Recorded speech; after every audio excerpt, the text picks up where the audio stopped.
임금이 손님들을 만나러 들어갔다가 거기에 혼인 예복을 입지 않은 사람이 한 명 있는 것을 보고 그에게 묻기를, 이 사람아, 그대는 혼인 예복을 입지 않았는데 어떻게 여기에 들어왔는가 하니 그는 아무 말도 하지 못하였다.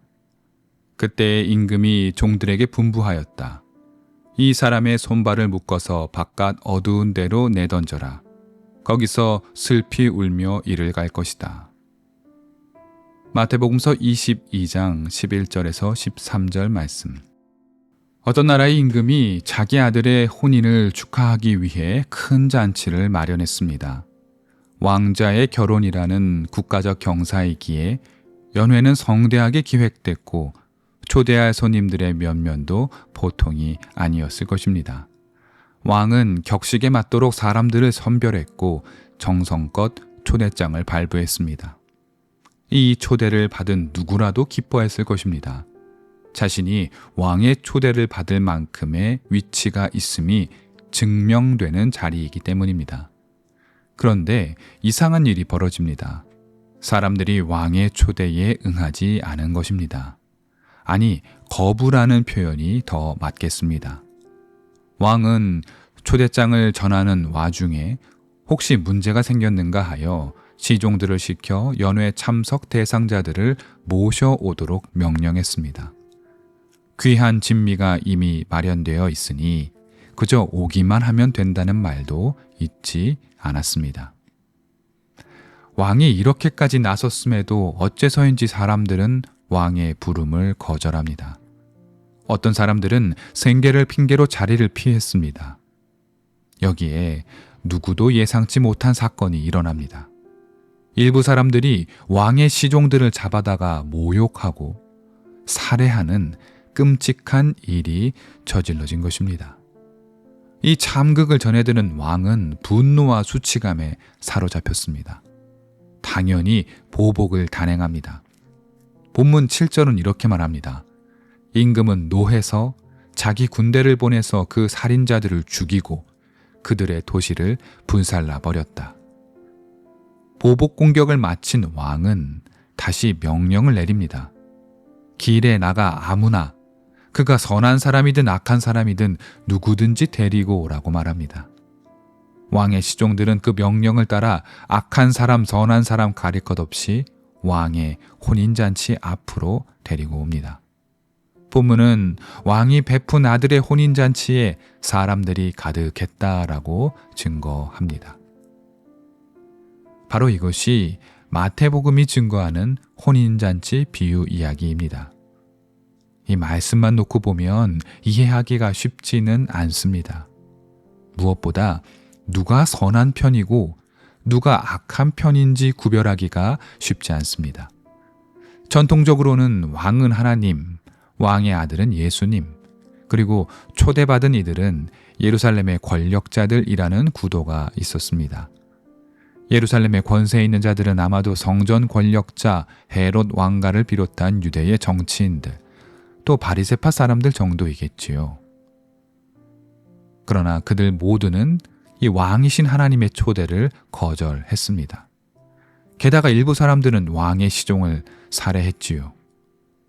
권력자들이 주님의 죽음에 책임이 있음을 연상케 하기에 충분합니다. 하나님의 부름에 응답하지 않은 대가를 치른다는 측면에서 이 혼인잔치 이야기의 비유를 살필 수 있습니다. 하지만 보십시오. 물론 일부 사람들이 무참한 폭력을 행사하기는 했으나 다른 이들은 그저 생계를 위해 참석을 거절했습니다. 왕의 명령을 무시한 것 자체가 범죄라면 할 말이 없겠으나 이들에게 나름의 이유가 없지는 않았습니다. 또한 왕의 보복은 확실히 지나칩니다. 군대를 동원하여 왕의 종을 죽인 이들을 보복 살해하고 동시에 이들이 사는 도시 또한 불살랐습니다. 이 도시에는 평범한 사람들, 초대받지 못한 사람들이 당연히 존재하고 있었습니다. 왕의 분노는 이들을 가리지 않고 모두에게 향했습니다. 그리고 데리고 온 사람들 가운데는 악인도 있었습니다. 하여 단순히 왕을 하나님이고 왕의 잔치에 오지 않는 이들을 하나님의 적대자들로만 상정하기에는 다소 무리가 있습니다. 그렇기에 우리는 혼인잔치의 비유를 볼 때 쉽게 생각할 수 있는 선과 악을 나누려는 태도를 벗어야 합니다. 주님의 혼인잔치 비유에 등장하는 인물들을 우리에게 익숙한 하나님, 예수님, 그리고 적대자들로 쉽게 연결할 수 없기 때문입니다. 왕의 시종들을 살해한 사람들도 악하고 그 보복을 무죄한 도시 전체로 확산한 왕 역시 폭력적입니다. 따라서 우리는 이 비유의 이야기가 단지 혼인잔치라는 복되고 경사스러운 자리가 피와 보복이라는 폭력의 자리로 뒤바뀌었음을 알아차려야 합니다. 잔치라는 말 자체가 대단한 역설인 셈입니다. 주님의 의도 안에는 혼인잔치라는 기쁨의 자리마저 폭력으로 변질시키는 세상의 권세와 또 사람들의 무도함을 역설적으로 드러내고 있는 것입니다. 왕은 왕대로, 사람들은 사람들대로 서로 죽고 죽이는 폭력의 연쇄가 끊이질 않습니다. 즉, 이 비유는 주님을 둘러싼 세상이 얼마나 파괴적인지를 들려주고 있습니다.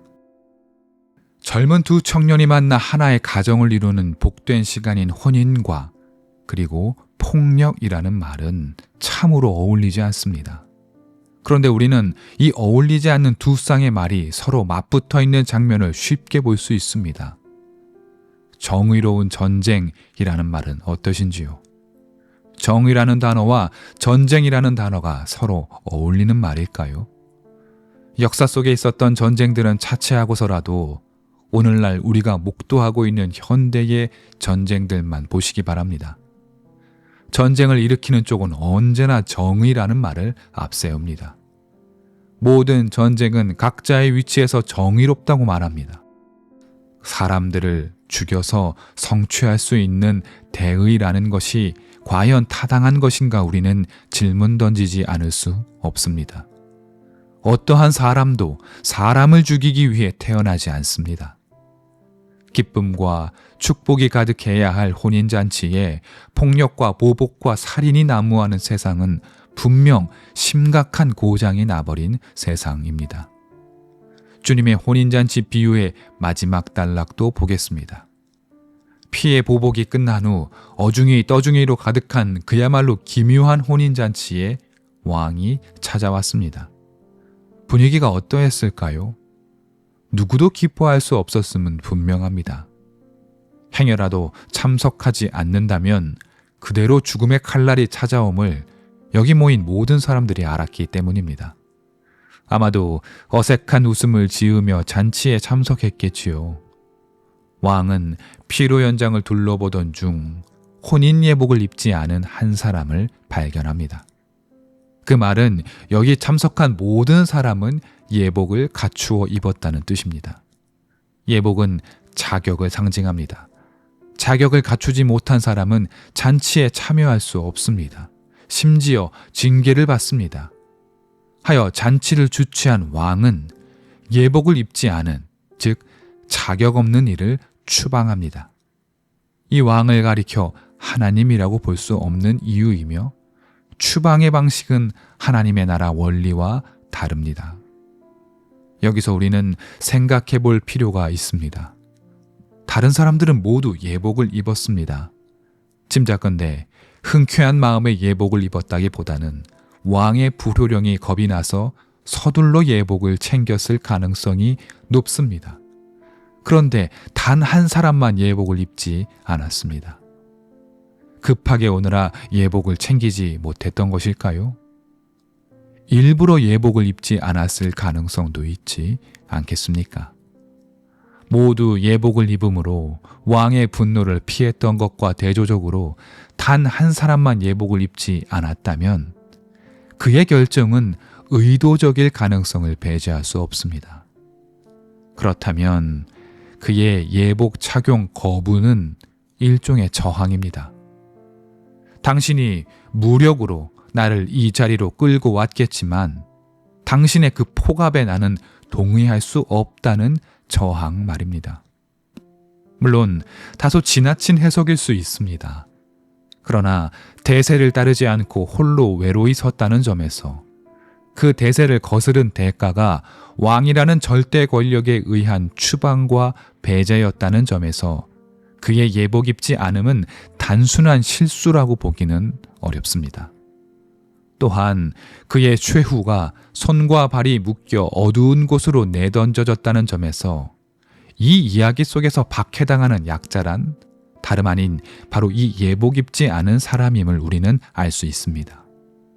왕은 잔치라는 기쁨의 자리를 피와 보복으로 장식하는 것으로도 모자라 배제와 추방이라는 힘의 논리를 행사했습니다.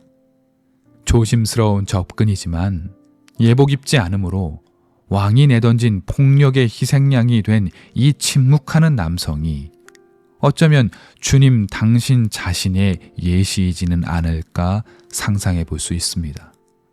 주님은 세상의 권세에 홀로 맞섰으며 세상의 논리에 저항하셨고 죽음의 선고 앞에 침묵하셨으며 손과 발이 묶인 채 골고다라는 어두운 곳으로 홀로 버려졌기 때문입니다. 이 남성이 꼭 주님을 가리키지 않는다고 하여도 우리 주님은 권세 있는 자들이 휘두르는 폭력에 희생될지언정 그들의 논리에는 온전히 저항하셨습니다. 그 대가가 죽음의 고통일지라도 말입니다. 세상의 논리 앞에 당당히 서며 예복을 입지 않을 용기가 필요합니다. 그러나 우리는 평범한 사람이기에 그러한 커다란 용기를 내지 못할 수도 있습니다. 그렇기에 믿음과 용기를 달라고 우리는 기도해야 합니다. 주님을 따라 세상의 방식이라는 세상의 예복을 과감하게 벗고 주님 주시는 은총의 빛을 입게 해달라고 우리는 기도해야 합니다. 괴롭고 어려운 길이라도 말입니다. 오늘 우리는 마태복음서의 혼인잔치 비유를 보았습니다.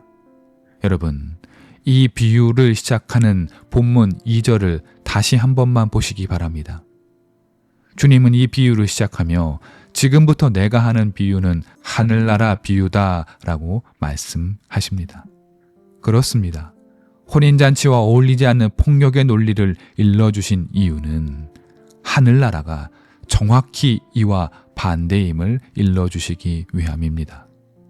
이 비유가 드러내는 우리의 실제 세상이 이토록 폭력적임을 폭로하고 있음을 우리는 깨달아야 합니다.